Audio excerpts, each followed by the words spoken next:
sakaling may naka-witness sa aksidente nangyari, tulungan niyo po kaming mahanap ang taong yun. Yung taong pumatay sa anak ko. He just killed her only daughter. He just killed her only daughter.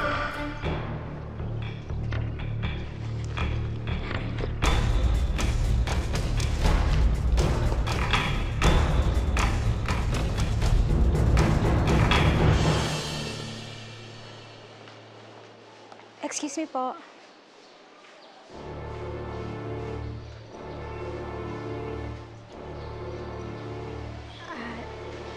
Sa akin po yan. Yung wallet. Oo nga. Napulot ko kasi. Tiyanig ko lang para isusoli ko sana. Maraming salamat ha. May mga taong honest pa rin pala. Excuse me po, ano po pala pangalan nila? Salamat ah.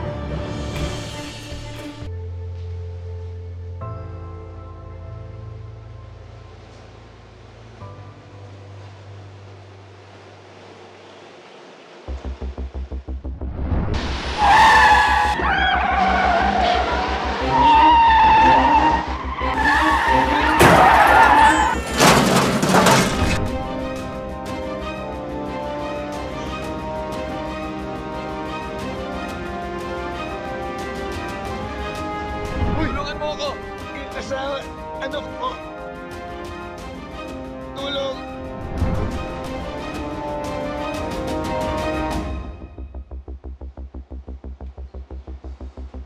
Sila nga yung mga sandehong na aksidente ko noon. Nagawa nila dito.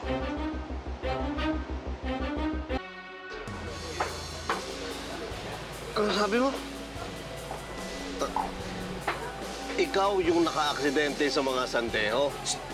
Mahimik ka nga. Ano makakarinig sa'yo dito eh? Bibig mo. Shh! Kalma ka nga. Sandali. Paano ako kakalma? Nakita ko nung mirin na yung kanina. Ay, wala namang alam yung mirin na yun, di ba? Hindi ka nga kilala nun eh. Ewan ko. Yung pakiramdam na to eh. Parang sumisikip yung mundo ko. Paano kung mahuli ko ng mga polis? Hindi ako pwede makulong. Sigurado kakala sa akin si Wena. Putya, pera na naging pato pa eh. Sira plano ko eh. Ang hirap nga yan, Tol. Eh, anong plano mo ngayon? Hindi ko alam.